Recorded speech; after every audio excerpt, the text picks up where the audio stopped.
हाँ जी, फिर दोबारा शुरू करते हैं। तो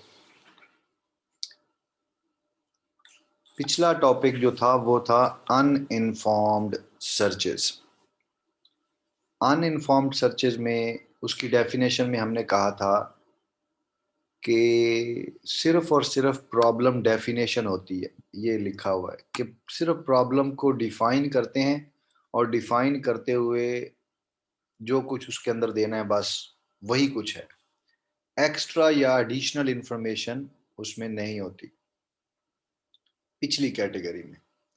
और उस कैटेगरी में हमने देखा था कि ब्रेथ फर्स्ट सर्च है, यूनिफॉर्म कॉस्ट सर्च है, डेप्थ फर्स्ट सर्च है, डेप्थ लिमिटेड सर्च है और आइटरेटिव डीपनिंग डीएफएस है। ये हमने या बाई डायरेक्शनल सर्चेस थी। ये पिछले टॉपिक में था जो मैंने आप लोगों के साथ शेयर किया। पता नहीं आपने देखा है या नहीं। तो अब उससे नेक्स्ट जो टॉपिक है वो है इन्फॉर्म्ड सर्चेस। इन्फॉर्म्ड सर्चेस में डेफिनेशन ऑफ द प्रॉब्लम यानी कि प्रॉब्लम को डिफाइन तो आपने करना ही करना है। प्रॉब्लम डिफाइन करते हुए आप बताते हैं इनिशियल स्टेट कौन सी है, गोल स्टेट कौन सी है, ट्रांजिशन फंक्शन क्या है, ट्रांजिशन कैसे हो रही है, ओवरऑल स्टेट्स क्या है। इस तरह की चार पांच पांच बातें बताते थे आप। ये चैप्टर दूसरे चैप्टर में या इसी चैप्टर के शुरू में कुछ बातें मैंने की थी इस तरह की। अगर किसी को ना समझ आए डेफिनेशन ऑफ द प्रॉब्लम तो वो पीछे जाके वो देख सकता है। तीसरे चैप्टर के शुरू में प्रॉब्लम डेफिनेशन और इस तरह की बातें होंगी। तो प्रॉब्लम को डिफाइन करते हुए जब एक्स्ट्रा या एडिशनल नॉलेज भी उसके अंदर स्टोर किया जाए तो फिर ऐसी स्ट्रेटजी को इन्फॉर्म्ड सर्च स्ट्रेटजी बोलते हैं। ये एक्स्ट्रा जो नॉलेज होता है ये बड़ा स्पेसिफिक सा स्पेसिफाइड का उसी प्रॉब्लम से मुतल्लिक नॉलेज होता है, लेकिन ये एक्स्ट्रा होता है प्रॉब्लम डेफिनेशन से के अलावा। अभी आप आगे देखेंगे।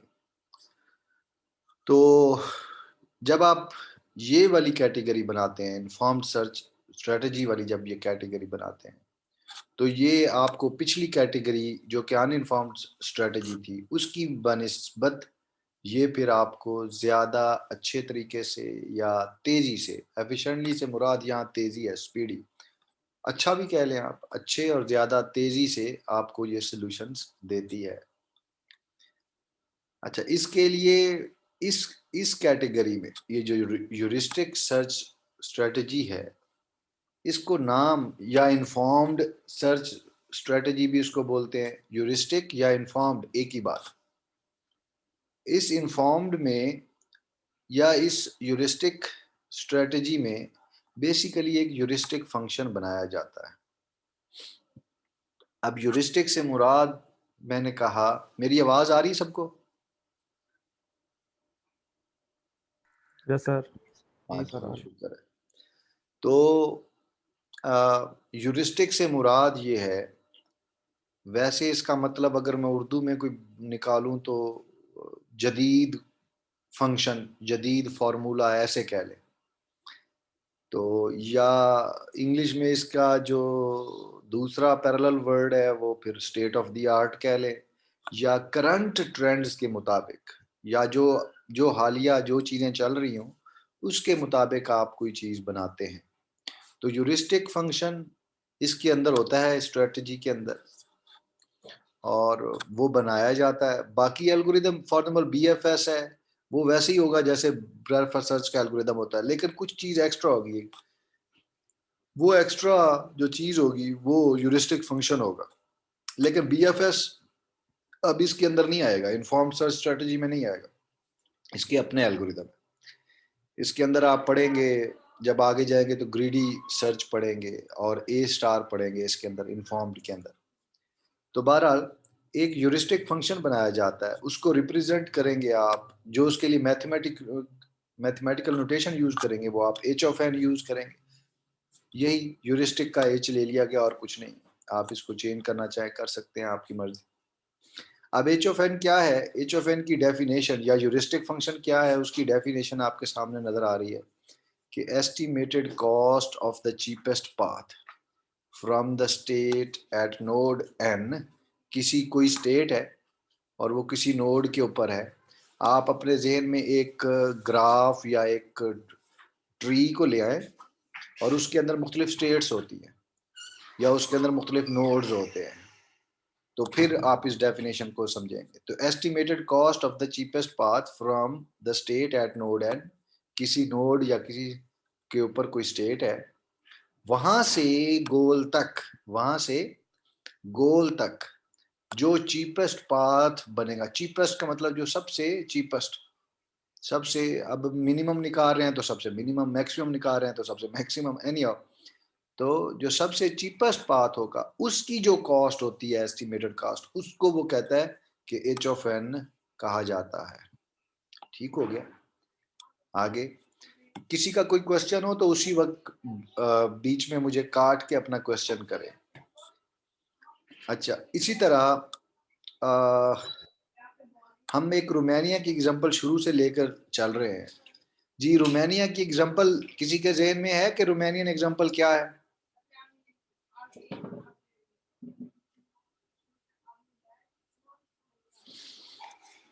अल्लाह अकबर। अच्छा, हम एक रोमानिया की एग्जांपल लेके चल रहे हैं। ये रोमानिया का मैप दिया हुआ है आपके सामने। ये क्या है? रोमानिया का मैप। इसमें मुख्तलिफ उसके सिटीज दिए हुए हैं। रोमानिया एक मुल्क का नाम है। हम यहाँ अराद से बुखारस तक जो है ये पहुंचना चाहते हैं। हमने इसकी पीछे सारी डिटेल दी हुई है रोमानिया एग्जांपल की, मैं दोबारा नहीं देना चाहता। अगर आपने नहीं अभी उसको देखा तो पिछले लेक्चर्स में जाके उसको देखें कि रोमानियन एग्जांपल क्या है। तो इस एग्जांपल में अगर आप अराद से बुखारस जाना चाहते हैं और इसके लिए जो चीपेस्ट पार्ट ढूंढना चाहते हैं कि कौन सा होगा, तो वो कहता है कि इसको आप स्ट्रेट लाइन डिस्टेंस फंक्शन के जरिए भी कैलकुलेट कर सकते हैं। इसको क्या है? इसको स्ट्रेट लाइन डिस्टेंस फंक्शन के जरिए। अगर आप देखें कि अराद से एक रास्ता तो ये भी है, ये ऊपर से, अराद से दूसरा रास्ता तो ये भी है, अराद से तीसरा रास्ता तो ये भी है, अराद से चौथा रास्ता तो ये ऐसे ही करके, मैं एक और लाइन बना, ऐसे करके ऐसे आ जाए आप। तो ये यहाँ से जो पॉसिबिलिटीज बन रही हैं, मुख्तलिफ पॉसिबिलिटीज आपके सामने हैं। तो वो कहता है इस, लेकिन इनमें चीपेस्ट कौन सा है? ये 4 या 5 जो पाथ बन गया, अब इसमें चीपेस्ट कौन सा है? तो वो कहता है इस चीपेस्ट को आप स्ट्रेट लाइन डिस्टेंस से कैलकुलेट कर सकते हैं। स्ट्रेट लाइन का मतलब है कि अराद और बुखारस के दरमियान आप एक स्ट्रेट लाइन ड्रा करें। ये थोड़ी सी तिरछी होगी लेकिन गुजारा करें। तो एक स्ट्रेट लाइन डिस्टेंस और फिर इधर एक्स और वाई जो है, आपके पास कोई ये ग्राफ जियोमेट्री में, आप मैट्रिक में या इस तरह 9वीं 10वीं क्लास में आप इस तरह की चीज़ें कैलकुलेट करते थे। इसके ऊपर अराद जो है, ये अराद की पोजीशन आ रही है, ये इसी तरह सरेंड की पोजीशन ये स्ट्रेट लाइन पे आ रही है, ये इसी तरह, पता नहीं ये थोड़ा सा तिरछा हो जाएगा, ये इसी तरह ही जाएगा।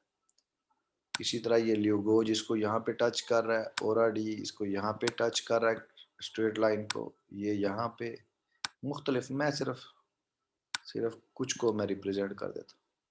और फिर एक्स, अब ये देखें कि ये इस अराद से बुखारस तक डिस्टेंस क्या होगा? मैक्सिमम होगा। फॉर एग्जाम्पल आपने एक्स वाई से कैलकुलेट किया और आप कहते हैं जी अराद का बुखारस से जो डिस्टेंस है वो आप कहते हैं 366 है, 366 है, ये स्ट्रेट लाइन के ऊपर।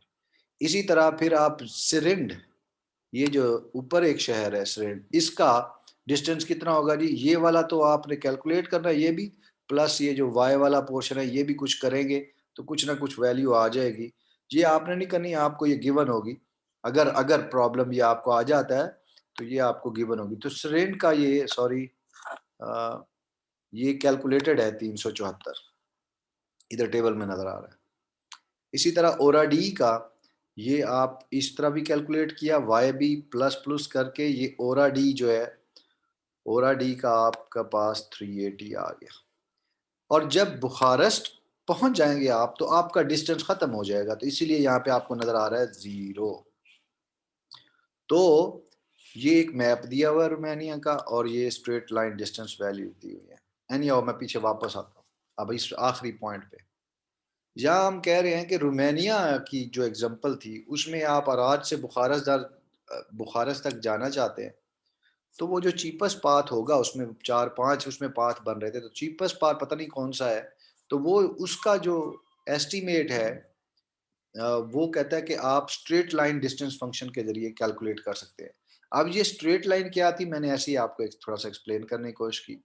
आपको तो ये वैल्यूज गिवन है बुक में भी, और आपको नॉर्मली ये आपको वैल्यू गिवन होंगी, अगर दी जाएगी आपको बस कैलकुलेट करनी हो। तो ये जो वैल्यू जिस तरीके से कैलकुलेट की गई, स्ट्रेट लाइन डिस्टेंस वैल्यू, ये एक ह्यूरिस्टिक फंक्शन था। ये क्या था? ये सिंगल लाइन डिस्टेंस फंक्शन जो था, जिसके थ्रू वैल्यूज कैलकुलेट की गई मुख्तलिफ सिटीज की, ये ह्यूरिस्टिक फंक्शन था। अच्छा, ये ह्यूरिस्टिक फंक्शन है। अब मुख्तलिफ एल्गोरिदम में हम इस ह्यूरिस्टिक फंक्शन को यूज करेंगे और देखेंगे कि किस तरह ये ह्यूरिस्टिक फंक्शन हेल्प आउट करता है हमें चीपेस्ट पाथ ढूंढने में। तो पहला एल्गोरिदम जो हम, ये स्ट्रेट लाइन की वो बात है, ये आपने खुद ही याद रखनी है, मैंने एक दफ़ा ये आपके सामने क्लियर कर दी। और ये वो स्ट्रेट लाइन तमाम सिटीज़ की कैलकुलेट करके यहाँ पे आपको राइट साइड पे दी गई है। तो अब हम पहला एल्गोरिदम जो करने जा रहे हैं वो है ग्रीडी बेस्ट फर्स्ट सर्च। अच्छा जी, आप सिंपली इसको ग्रीडी सर्च भी बोल लेते हैं, बाद लोग इसको सिंपली बेस्ट फर्स्ट सर्च भी बोलते हैं, और ये कंप्लीट नाम भी ग्रीडी बेस्ट फर्स्ट सर्च भी आपके सामने है। अच्छा, ये ग्रीडी बेस्ट फर्स्ट सर्च क्या करता है कि ये जो स्ट्रेट लाइन तो समझो है ही है कहीं ना कहीं लॉजिकली, ये कोशिश करता है कि अब यहाँ से चलना है अराद से और बुखारस तक, ये बुखारस तक पहुँचना है। तो जब अराज से आगे ऑप्शंस क्या हैं, आगे एक सरेंड है, एक, मैं इसको जरेंड को सरेंड बोलता हूँ क्योंकि वहाँ जिन कंट्रीज की बात है वहाँ जेड को एस पढ़ते हैं। और ये सीबीयू है, आप जीबीयू भी बोल सकते हैं इसको, एनी हाउ सरेंड, सीबीयू और ये टिमिसवारा, 3 ऑप्शंस खुलती हैं यहाँ से आगे, अराज से आगे 3 सिटीज है ना, 1 2 और ये 3 सिटीज खुल रहे हैं। अच्छा, लेकिन ये इन तीनों में से उसको खोलने की कोशिश करेगा जो बुखारस की तरफ उसका डिस्टेंस कम से कम करेगा। अब सिरेंड की तरफ जाएंगे तो वो कोई 374 है, टीमी सुआरा की तरफ जाएंगे तो वो कोई 329 है, और सीबीयू की देखें तो सीबीयू की जो है वो वैल्यू यहाँ पे क्या दी हुई है जी, 253 है। तो यहाँ पे अराद के ऊपर डिस्टेंस मैक्सिमम था 366, और जब आप सीबीयू पे जाएंगे तो वो डिस्टेंस को 253 कर देगा। अराद से अगर आप सरेंड पे जाते हैं तो वो डिस्टेंस को 374 कर देगा, ज्यादा कर देगा, 366 से 374 हो जाएगा, 374 हो जाएगा। इसी तरह अराद से टिमिसवारा पे अगर आप जाते हैं तो डिस्टेंस 366 से 329 थोड़ा सा कम हो जाएगा। तो कौन सी बेहतर, ये ग्रीडी बेस्ट फर्स्ट सर्च क्या करता है, ये कोशिश करता है कि ऐसी ऑप्शन को सिलेक्ट करे जो डेस्टिनेशन के करीब हो, के क्लोज हो। तो स्ट्रेट लाइन डिस्टेंस है तो ये थोड़ी सी दूर हो जाती है, तो ये सीपीयू ही इसके ऊपर ये डेस्टिनेशन की तरफ करीब हो रहा होता है, तो ये सीपीयू को फिर सिलेक्ट करेगा और एक्सपैंड कर देगा। तो यहाँ पे ये लिखा हुआ है कि greedy best first search tries to expand the node that is closest to the goal, जो गोल की तरफ क्लोजेस्ट हो, using the straight line distance function या यूरिस्टिक, जिसको HSLD वो बोल रहा है। ये HSLD की वैल्यूज जो है इस टेबल में दी हुई है। अच्छा, अगर आपका अब यहाँ चूंकि गोल हमारा बुखारस है तो we need to know the straight line distance values, या बुखारस है तो हमें ये वैल्यूज पता होनी चाहिए जो कि आपको यहाँ टेबल में दी गई हैं। इन टेबल की वैल्यूज को यूज करके अब हम कुछ इस तरह की सर्चिंग करेंगे। यहाँ पे तवज्जो दीजिएगा। पहले आप इनिशियल स्टेट जो आपकी होती है वो अराद है, आप अराद पे हैं और अराद के ऊपर आपका डिस्टेंस क्या है? अगर आप इधर देखें तो अराद के ऊपर आपका डिस्टेंस 366 है, ये लिखा हुआ है। एक ही ऑप्शन है शुरू में, ये एल्गोरिथम सबसे पहले अराद को ही ओपन करेगा और अराद से 3 शहर ओपन होते हैं डायग्राम के मुताबिक, ये सिरेंड, सीबीयू और टिमिसोआरा, 3 शहर। आप इनको लिख लेते हैं कि ये सीबीयू है जी, और ये टिमिसोआरा है और ये सिरेंड है। लेकिन इनकी वैल्यूज क्या है? वैल्यूज भी देख लें। सीबीयू की वैल्यू 253 है, टिमिसोआरा की 329 है, सिरेंड की 374 है। ये वैल्यूज भी आप यहाँ पे लिख लेते हैं। उसके बाद जब ये तीनों आ जाते हैं तो ये जो ग्रीडी बेस्ट फर्स्ट सर्च है वो इन तीनों में से किसको सिलेक्ट करेगा? जो कि डिस्टेंस को कम कर रहा हो। पहले 366 था तो ये 253, यहाँ पे डिस्टेंस 253 हो गया, यहाँ पे 329 हो गया, यहाँ बल्कि बढ़ गया 374 हो गया। तो ये कम कर रहा है सीबीयू, तो इसको ओपन करेगा। या दूसरे लफ्जों में आप कह लें कि जो सबसे मिनिमम हो उसको ओपन करेगा। ठीक हो गया। लेकिन एक्चुअली किसको ओपन करेगा? जो डिस्टेंस को कम कर रहा हो। तो सीबीयू को सिलेक्ट कर लेगा और फिर इसको ओपन करेगा। अच्छा, अब सीबीयू से क्या ऑप्शंस हैं आपके पास? सीबीयू के पास ओरा डी पे जा सकता है, पीछे अराद पे जा सकता है, फागारास पे जा सकता है और रिमनी को विल्सिया पे जा सकता है। तो यही चारों ऑप्शंस यहाँ पे डिस्प्ले की गई, अराद, फागारास, ओराडी, रिमनी को विल्सिया। अब इनकी आप वैल्यूज भी टेबल से देख लें जो हैं। तो अराद की 366 है और फागारास की 176 है और जनाब ओरा डी की 380 है और रिमनी कुविल्सिया की 193 है। वही वैल्यूज आपने यहाँ पे लिख दी, यहाँ पे आपने वैल्यूज लिखी। अब 4 ये हैं, 2 पिछले हैं, ये भी, ये 2 पिछले भी हैं, ये भी। इनमें से ये सब में फिर मिनिमम कौन सी है? वो बज़ाहिर लग रहा है 178 है। तो फागारास सिलेक्ट हो जाएगा और फागारास, फिर एल्गोरिदम इस फागारास में से देखेगा कि फागारास के 2 ऑप्शंस हैं, एक तो ये पीछे जा रही है सीबीयू और एक ये बुखारस पे। तो ये सीबीयू और बुखारस्ट, सीबीयू की जो भी वैल्यू हो, ये 253 आप पीछे से देख लें वो लिख दी, और बुखारस की वैल्यू तो यहाँ पे 0 है और वो आपने बुखारस की भी यहाँ पे वैल्यू दी। अब ये सारी वैल्यूज, ये जो सारी वैल्यूज हैं, ये मैं हाईलाइट कर रहा हूँ। इसमें से अब मिनिमम कौन सा है? नेक्स्ट टाइम फिर एल्गोरिदम देखेगा मिनिमम कौन सा है। वो मिनिमम ये बुखारस्ट है 0। और फिर वो साथ साथ ये चेक भी कर रहा होता है क्या ये गोल नोड है। हर नोड को चेक करो। जब यहाँ इसने एक्सपेंड किया रात को सीबीयू को चेक 253, तो फिर वो पहले चेक करता है कि गोल है, गोल नहीं है तो फिर आगे एक्सपेंड करता है 4। फिर इस तरह फागारास पे आ गया, क्या ये गोल है? नहीं है तो फिर इसको एक्सपेंड करता है 4। फिर यहाँ ये बुखारस मिनिमम है तो फिर चेक करेगा गोल है, हाँ ये गोल है, गोल है तो एल्गोरिदम से एग्जिट कर जाएगा। इस तरह का कोई एल्गोरिदम। अच्छा, अब ये फागारास से इसने आपको रास्ता दिया। इसने कहा कि अराद से जाएं आप सीबीयू, सीबीयू से जाएं फिर फागारास और फागारास से फिर बुखारस्ट। ये रास्ता दिया है उसने आपको, ये इस तरह जाए। तो जरा इसको देखें कि क्या ये, अब चूंकि ग्रीडी बेस्ट फर्स्ट सर्च है तो उसने आपको ये रास्ता दिया, ये वाला कहता है मेरे लिए यही चीपेस्ट है। और इसकी स्ट्रेटजी क्या होती है? ये कोशिश करता है कि आपको वो वाला नोड दे, वो वाली स्टेट दे जो आपको गोल की तरफ ले जाए। अब गोल हमारा बुखारस है तो उसकी तरफ जल्दी से जल्दी उधर ले जाए, इसलिए इसको ग्रीडी बोला जाता है। अब ये इसने ऑप्शन जो ये दी, ये 140 और 140 प्लस 99 प्लस 211, लेकिन ये जो चीपेस्ट था वो निचला रास्ता था, ये वाला।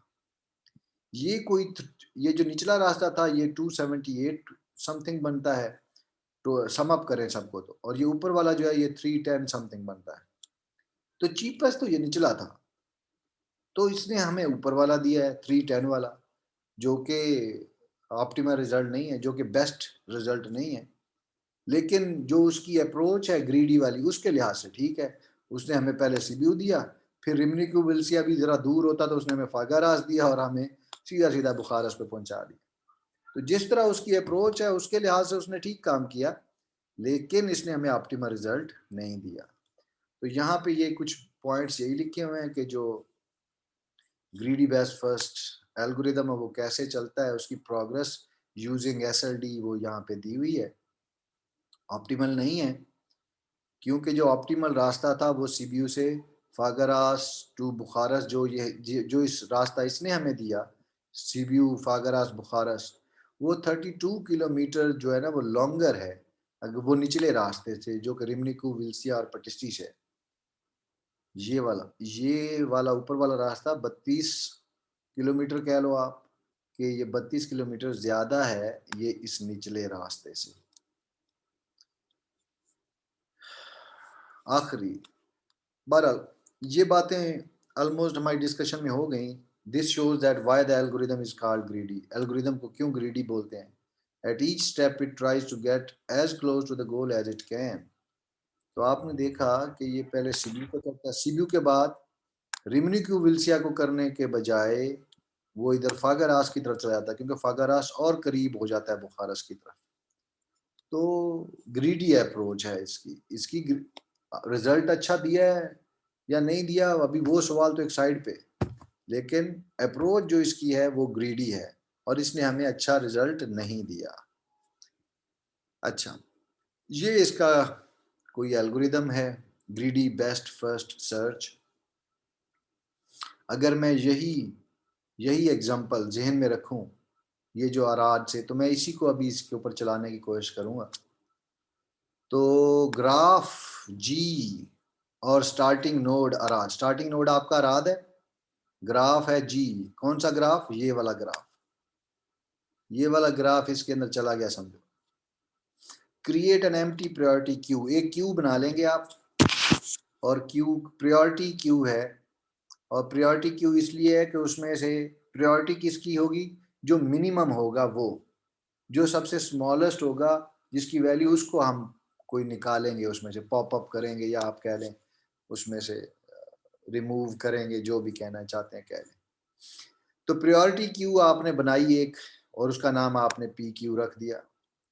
इंसर्ट स्टार्ट, ये जो स्टार्टिंग नोड अराद था, अराद, वो आपने पी क्यू के अंदर इंसर्ट कर दिया। ये मैंने इसके अंदर लिख दिया ए, कि इसके अंदर आ गया ए।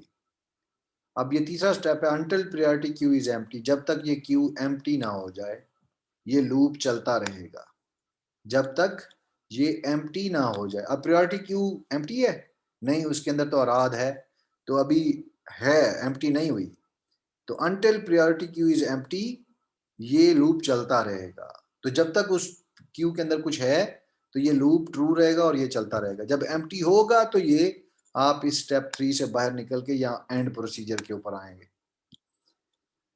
एनीहाउ, प्रायोरिटी क्यू के अंदर अराद है, एम्प्टी नहीं है, इसलिए यहाँ पे आ जाएंगे। प्रायोरिटी क्यू में से डिलीट करेंगे या रिमूव करेंगे, ये डिलीट के बजाय कोई और वर्ड यूज कर लीजिएगा, अच्छी बात होगी। तो डिलीट, रिमूव करेंगे या पॉपअप करेंगे। मिनिमम अराद के अंदर एक ही एलिमेंट है, तो अभी अभी तो वही निकलेगा यहाँ से, और यू में आ जाएगा वो, और वो यू में आ जाएगा। तो यू के अंदर अराद आ गया। हम चेक कर रहे हैं फिर अराद इज गोल, क्या अराद गोल है? नहीं, गोल तो हमारा बुखारेस्ट है। तो ये कंडीशन फॉल्स, हम एल्स पे आ जाएंगे, और यहाँ पे लिखा हुआ है for each neighbour v of u, यानी कि अराद का हर नेबर के लिए ये लूप चलेगी। अराद के कितने नेबर्स हैं? अराद यहाँ आपने देखा कि 1 2 3, वो मैप में से, ये ग्राफ में से 1 2 और 3, ये मैं इसको बार बार नहीं लिख रहा, इसको भी मैं अरेज कर दूं। ये 3 नेबर्स हैं जो यहाँ ग्राफ में से देखे गए। मैं डायरेक्ट यहाँ पे ही कर लूंगा सिलसिला, क्योंकि हमने पहले एक दफ़ा एग्जीक्यूशन की हुई है। 3 नेबर्स, तो लूप 3 दफ़ा चलेगा। पहली दफ़ा चला, किसी के लिए, किसी एक के लिए भी चला लें। अब 3 है, एक सीबीयू है, एक सरेंड है, और एक टीमीस्वार है, क्या है, हाँ टीमीस्वार, एक टी है। तो सीबीयू के लिए चला लें। पहले नेबर सीबीयू आ रहा है, तो आप कह रहे हैं कि ये सीबीयू, इफ सीबीयू अनविजिटेड, पहले यहाँ इस विजिट नहीं हुआ पहले, तो अनविजिटेड है, तो मार्क वी सीबीयू को विजिटेड कर देंगे। सीबीयू को आपने विजिटेड कर दिया। मैं ऐसे ही लिख देता हूँ इसको, ऐसे क्रॉस सा कर देता हूँ, विजिटेड कर दिया, और पी क्यू डॉट इंसर्ट, और प्रायोरिटी क्यू के अंदर आपने सीबीयू इंसर्ट कर दिया, ये वी। अच्छा, उसके बाद आप फिर अगले अगले नेबर के लिए आगे, सरेंट के लिए अनविजिटेड है, वो भी पहले विजिट नहीं किया हुआ, तो उसको भी विजिटेड करें और उसको इंसर्ट कर दें। इसको भी आप ये कर दें। टी के लिए भी करें, टिमिसवारा के लिए भी अनविजिटेड है, मार्क भी विजिटेड, और उसको भी इंसर्ट कर दें, ये भी इंसर्ट कर दें, और ये सारे विजिटेड हो गए। ये लूप खत्म हुआ, और यहाँ से आप बाहर, ये फिर मार्क यू एग्जामिन्ड, जब ये लूप आप कर लें, ये थोड़ा सा इसको इधर लिख लेते तो बेहतर था। तो एनी हाउ, अभी ये आपको लग रहा है कि ये लूप के अंदर है, लेकिन अंदर रख लें या बाहर रख लें, काम एक ही करेगा। अगर थोड़ा सा बाहर रखेंगे, तो जब ये लूप के सारे नेबर्स कर चुका होगा, फिर ये यू वर्टेक्स को जो है ना एग्जामिन करेगा। अगर आप अंदर लिख देते तो हर दफा यू को, हर दफा उसको बार बार एग्जामिन करता रहेगा। अब यू हमारा क्या था, वो था अराद, ये ऊपर वाला। तो अराद को फिर हमने मार्क कर देना कि एग्जामिन, हमने इसको एग्जामिन कर लिया है। कहने का मकसद है ये वाला स्टेप अराद, और ये वाला स्टेप जो है ये एक्सपेंड हो गया ऐसे अभी तक। अच्छा, आप ये होने के बाद आप फिर ये यहाँ पे गए, क्योंकि इसके ऊपर लूप लगी हुई है, इस लूप को चला रहे हैं। प्रायोरिटी क्यू इज एम्प्टी, नहीं, उसके अंदर तो ये 3 आइटम आ गए हैं, सीबीयू, सरेंड और टिमिसवारा। तो उसमें से वो कह रहा है डिलीट मिनिमम। अब सरेंड, ये सीबीयू, सरेंड और टिमिसवारा में से मिनिमम कौन सा है, ये 329, 374, वो वही वैल्यूज देगा, और सीबीयू ये मिनिमम है, इसको वो रिमूव करेगा वहां से 253 वाले को, यहाँ यू में लाएगा इसको, सीबीयू को, फिर चेक करेगा सीबीयू गोल है, नहीं है तो फिर यहाँ पे आ जाएगा। इसमें से सीबीयू अब रिमूव हो गया, मैंने इसको ऐसे क्रॉस कर लिया ऐसे एहतियातन। For each neighbour v of Sibiu, Sibiu का नेबर, अब सीबीयू के नेबर अब देख लो भाई, इसमें क्या है, 4 हैं, ओराडी, अराद, रिमनिकू, विल्सिया और फागारास। ये वो 4 हैं जो यहाँ पे आपको नजर आ रहे हैं, ये जो आपको यहाँ पे एक्सपेंड होते हुए नजर आ रहे हैं। तो अराद, फागारास, ओराडी, रिमनिकू, विल्सिया, किसी भी तरतीब से लिख लें, कोई इशू नहीं है। तो पहले अराद के लिए चेक करें, मैं यहाँ पे अभी लिखता हूँ इसके इसके जो नेबर्स हैं, दोबारा अराद, फागारास,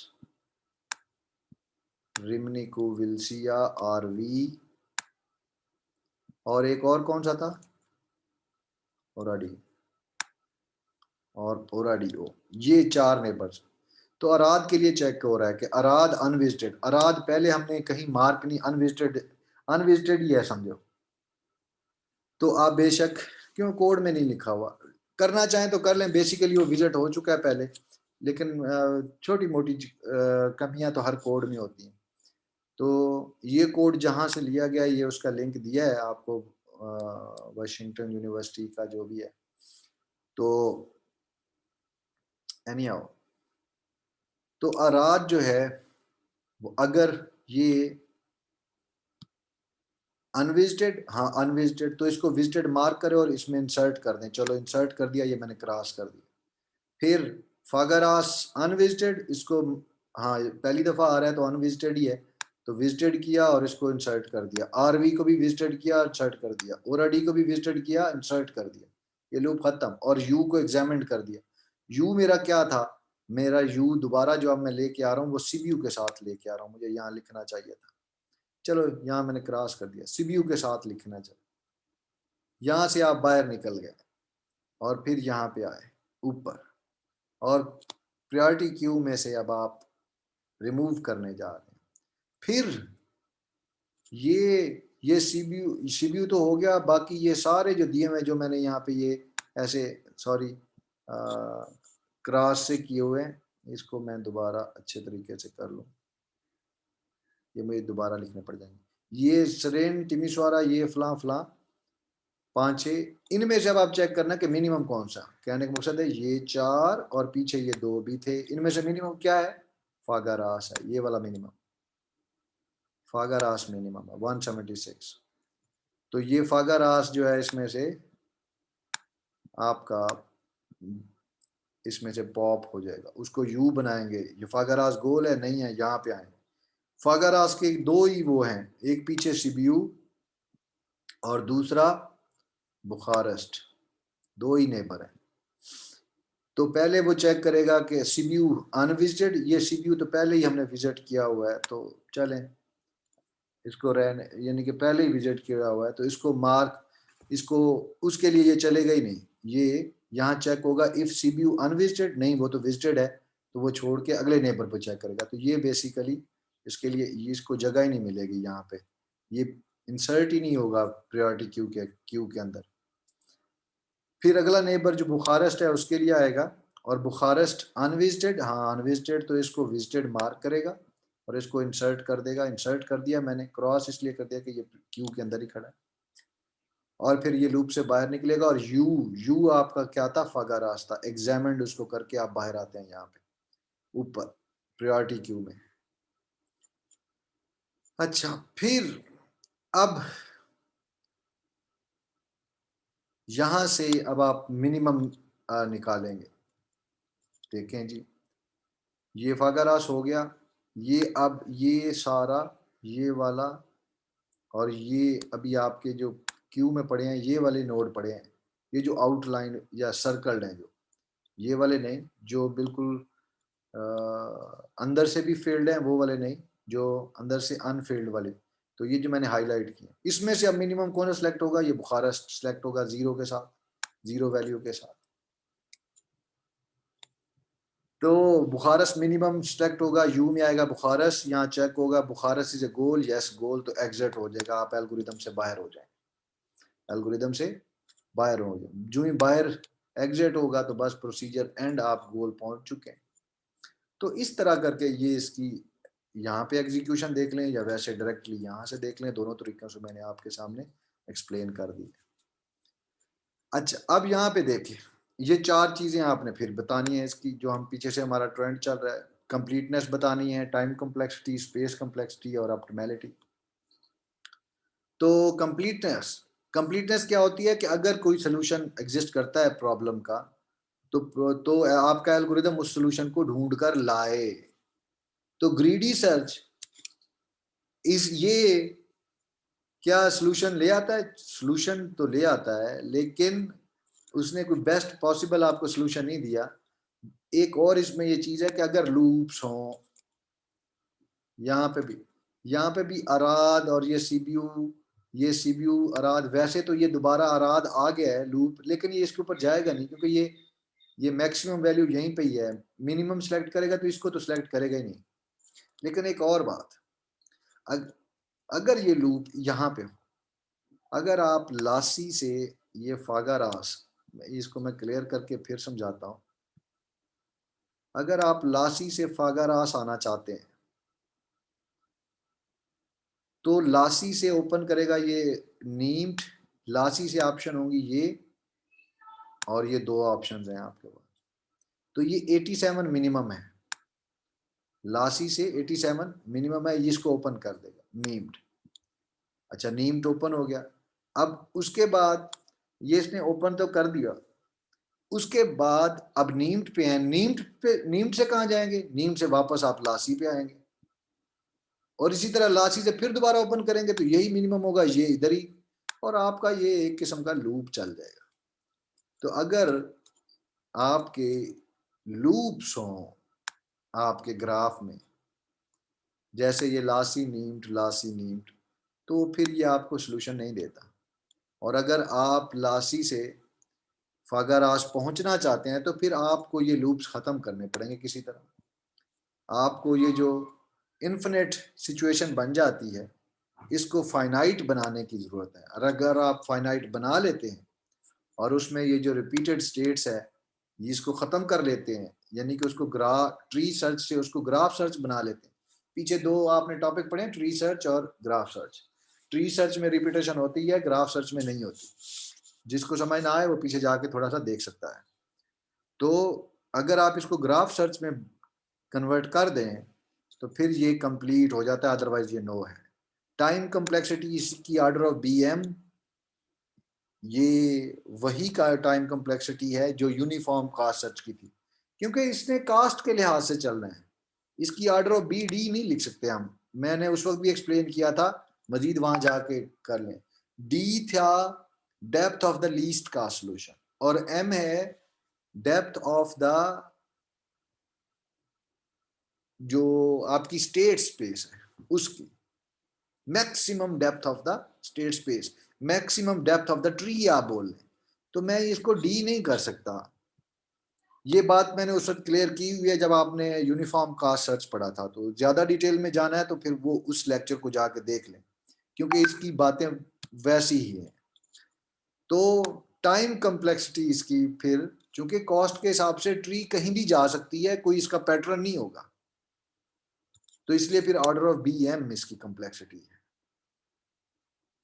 लेकिन हम कह रहे हैं कि अगर आपका यूरिस्टिक फंक्शन अच्छा है, अभी तो स्ट्रेट लाइन डिस्टेंस फंक्शन था, कोई और जो और तेजी से आपको सर्च करके दे दे आपको चीपेस्ट पाथ, तो ये कम की जा सकती है। वो हम ये बात हमने कही कि इस टाइम को कम किया जा सकता है। और जितने नोड्स जनरेट होंगे वो भी ऑर्डर ऑफ BM, ये ब्रेड्थ यानी कि आपकी ब्रांचेस, ये B हम ब्रांचेस के लिए यूज करते हैं। नंबर ऑफ ब्रांचेस 2 हैं, 3 हैं, 4 हैं, जितनी भी हैं, तो वो नोड्स जनरेट होंगे। तो वो जितने भी नोड्स आपने मेमोरी में रखे हुए हैं, ये भी वही रहेगा। ये मैंने एक्सप्लेन किया हुआ है, मैं अभी आपको ओपन करके दिखा देता हूँ। टाइम है तो यूनिफॉर्म कास्ट सर्च में, इसलिए मैं ज़्यादा डिटेल यहाँ नहीं कर रहा, दोबारा टाइम इसके ऊपर कंज्यूम नहीं कर रहा था टाइम। ये सिर्फ वही डिस्कशन है जो हमने यूनिफॉर्म कास्ट पे की कि इसकी ऑर्डर ऑफ BM क्यों है, इसकी order of space order of BM क्यों है। तो स्पेस जितने नोड जनरेट होंगे वही order of BM node generate होंगे, तो वो जो मेमोरी लेंगे तो वही फिर उसकी स्पेस है। ऑप्टिमैलिटी तो बिल्कुल नहीं है, क्योंकि अभी आपने देखा कि ये वाला उसने हमें पाथ दिया, जबकि ऑप्टिमल जो बेस्ट पॉसिबल रिजल्ट ये पाथ निचला था, तो उसने हमें ऊपर वाला दिया, तो ऑप्टिमल तो है ही नहीं। तो यहाँ इसलिए भी यहाँ नो लिखा हुआ है। ये बात हम कर चुके हैं कि अगर आप यहाँ ग्रीडी सर्च में ह्यूरिस्टिक फंक्शन अच्छा लगाते हैं तो आप इसकी कम्प्लेक्सिटी को जो है वो सब्सटेंशली काफ़ी अच्छे तरीके से, काफ़ी ज़्यादा मिकदार कहना चाहिए उर्दू में, कि 50, 60, 70% अब मैं कह लूँ कि आप उसको रिड्यूस कर देंगे कम्प्लेक्सिटी को। ये दूसरा टॉपिक फिर हम करते हैं दोबारा। वैसे मैं आपको दिखा दूँ, मेरे पास अब अभी थोड़ा सा टाइम होगा कि ये हमने यूनिफॉर्म कॉस्ट सर्च पढ़ते हुए ये बातें देखी हैं।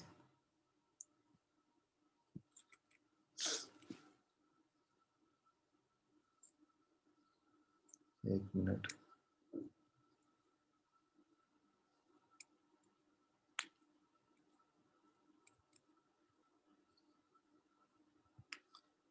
ये यूनिफॉर्म